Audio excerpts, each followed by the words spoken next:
উচ্চতৰ মাধ্যমিক দ্বিতীয় বৰ্ষ অসমীয়া MIL গদ্য মোৰ মাতৃ মোক দৰ্শন চেপ্টাৰ 1 লিখক লক্ষ্মীনাথ বেজবৰুৱা অতি চমু প্ৰশ্ন উত্তৰ মূল্যায়ক 1 পাঠভিত্তিক প্ৰশ্ন কুৱেশ্যন 1 মোৰ মাতৃ মোক দৰ্শন শীৰ্ষক পাঠটো ক'ৰ পৰা সংগ্ৰহ কৰা হৈছে উত্তৰ মোৰ মাতৃ মোক দৰ্শন শীৰ্ষক পাঠটো লক্ষ্মীনাথ বেজবৰুৱাৰ আত্মজীৱনী মোৰ জীৱন সোঁৱৰণ নামৰ গ্ৰন্থখনৰ পৰা সংগ্ৰহ কৰা হৈছে কুৱেশ্যন 2 সম্বলপুৰ ভাৰতৰ কোনখন জিলাত আছে উত্তৰ উৰিষ্যাত কুৱেশ্যন 3 বেজবৰুৱাই মাতৃ মোক দৰ্শনৰ বাবে ক'ৰ পৰা ক'লৈ যাত্ৰা কৰিছিল উত্তৰ সম্বলপুৰৰ পৰা অসমলৈ কুৱেশ্যন 4 1930 চনৰ 19 ছেপ্টেম্বৰত সম্বলপুৰৰ পৰা অসমলৈ যাত্ৰা কৰোঁতে বেজবৰুৱাৰ সংগী কোন আছিল উত্তৰ প্ৰজ্ঞা সুন্দৰী দেৱী কুৱেশ্যন 5 লক্ষ্মীনাথ বেজবৰুৱা ৰচিত এখন ধেমালীয়া নাটকৰ নাম লিখা উত্তৰ লক্ষ্মীনাথ বেজবৰুৱা ৰচিত এখন ধেমালীয়া নাটক হ'ল লিটিকাই চমু প্ৰশ্ন প্ৰতিটো প্ৰশ্নৰ মূল্যায়ক 2 পৰা 3 কুৱেশ্যন 1 মোৰ মাতৃ মোক দৰ্শন শীৰ্ষক পাঠটিৰ নামাকৰণৰ তাৎপৰ্য বিশ্লেষণ কৰা উত্তৰ লেখকে কৰ্মসূত্ৰে বাহিৰত থাকিবলগীয়া হোৱাত বহুদিন ধৰি নিজক মাতৃভূমি অসমলৈ আহিব পৰা নাছিল যিহেতু তেওঁ মাতৃভূমিলৈ আহিছে আৰু মাতৃভূমিলৈ আহোঁতে কি হৈছিল কেনেকৈ আহিছিল আদি কথা এই পাঠটিত উল্লেখ কৰিছে বহুদিনৰ মূৰত যে তেওঁৰ অসম ক্ৰমণ কৰিছে সেইকাৰণে মনটো বহুত উৎফুল্লিত হৈছিল সেয়েহে উক্ত পাঠটি মোৰ মাতৃ মোক দৰ্শন বুলি নামাকৰণ কৰিছে কুৱেশ্যন 2 মোৰ মাতৃ মোক দৰ্শন শীৰ্ষটিত মাতৃ শব্দৰে কি বুজোৱা হৈছে কিমান বছৰ পিছত লেখকৰ মাতৃ মোক দৰ্শন হৈছিল উত্তৰ মোৰ মাতৃ মোক দৰ্শন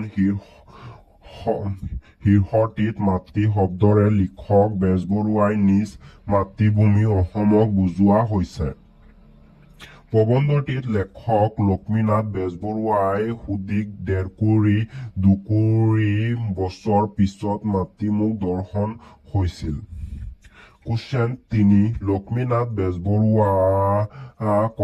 বেজবৰুৱাক কটন কলেজৰ ছাত্ৰসকলে কিদৰে অভিনন্দন জনাইছিল উত্তৰ শৰীৰত মেলেৰিয়া জ্বৰ লৈ লক্ষ্মীনাথ বেজবৰুৱা সম্বলপুৰৰ পৰা আহি গুৱাহাটীত উপস্থিত হৈ সন্ধিয়া কটন কলেজৰ ছাত্ৰসকলে আয়োজন কৰা সভালৈ গৈ ছাত্ৰসকলৰ আগ্ৰহ আৰু আদৰ দেখি অভিভূত হৈ পৰিছিল সভাত ছাত্ৰসকলে কোনোৱে ইংৰাজী আৰু অসমীয়াত শুৱলা বক্তৃতা দিছিল কোনোৱে সংগীত পৰিৱেশন আৰু কোনোৱে ওজাপালি হৈ সুন্দৰ অংগীভংগীৰে হাস্যৰ সম্পূৰ্ণ ব্যয় গাই লেখকৰ মনত আদৰ আনন্দ অভিনন্দন জনাইছিল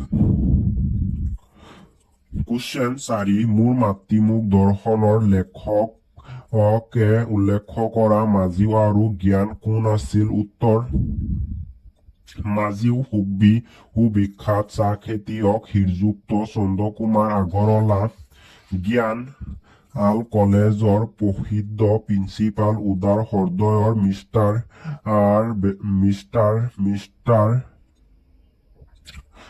জে বৰুৱা বেৰিষ্টাৰ এটলৰ কুৱেশ্যন 6 লক্ষ্মীনাথ বেজবৰুৱাৰ গুৱাহাটীক ভাল লগাৰ 3টা কাৰণ উল্লেখ কৰা উত্তৰ ক প্ৰাকৃতিক সৌন্দৰ্য খ ঐতিহাসিক উৎকৰ্ষ গ প্ৰাচীন জ্ঞান গৌৰৱৰ গৰিমা কুৱেশ্যন 6 লক্ষ্মীনাথ বেজবৰুৱাই লিখা দুখন হাস্যবংগ ৰচনাৰ নাম লিখা উত্তৰ কোপাবৰ বৰুৱাৰ কাকতৰ টোপোলা আৰু বৰুৱাৰ বাবৰ বুৰবুৰণি Question 7. ফৰিয়াদ আৰু হচাৰকাঠি শব্দৰ অৰ্থ লিখা। উত্তৰ ফৰিয়াদ গোচৰ বা অভিযোগ, হচাৰকাঠি চাবি। Question 8. যথা নিযুক্ত ইস্মি তথা কুৰমি পদটিৰ অৰ্থ লিখা। উত্তৰ উক্ত সংস্কৃত পদটিৰ অৰ্থ হ'ল যিদৰে অৰ্থাৎ কি কামৰ বাবে নিযুক্ত হৈছো তাকে কৰিছো। Question 9. লক্ষ্মীনাথ বেজবৰুৱাক কিয় অসমীয়া চুটিগল্পৰ জনক বুলি কোৱা হয়? উত্তৰ জোনাকী আলোচনীৰ পাছত লক্ষ্মীনাথ বেজবৰুৱাৰ দ্বাৰা ৰচিত গল্পৰ জৰিয়তে অসমীয়া চুটিগল্পৰ বাদ গতি বিকাশৰ যাত্ৰা সূচনা হয়। অসমীয়া পাঠকক চুটিগল্পৰ সোৱাদ দিয়াৰ লগতে এই ধাৰাটোৰ বাট মুকলি কৰে। সেয়েহে বেজবৰুৱাক অসমীয়া চুটিগল্পৰ জনক বুলি কোৱা হয়। Question 10. চুটিগল্পৰ দুটা বৈশিষ্ট্য লিখা। উত্তৰ ক চুটিগল্পৰ কাহিনী আৰু দবন্ধ চুটিগল্পত একোটা কাহিনী থাকে। খ গল্পৰ পটভূমি। Question 11. কমেডি অফ কেৰছ গ্ৰন্থখন অসমীয়া ভাষালৈ অনুবাদ কৰা ব্যক্তি কেইগৰাকী, কোন কোন আছিল? উত্তৰ ক ৰামাকান্ত বৰকাকতি, খ ঘনশ্যাম বৰুৱা, গু জ্ঞানন বৰুৱা আৰু গ ৰত্নধৰ বৰুৱা। Question 12. লক্ষ্মীনাথ বেজবৰুৱাৰ বুৰঞ্জীমূলক নাটক কেইখন কি কি? উত্তৰ জয়মতী কুঁৱৰী, চক্ৰধ্বজ। উত্তৰ ক জয়মতী কুঁৱৰী, খ চক্ৰধ্বজ সিংহ, গ বেলিমাৰ। Question 13.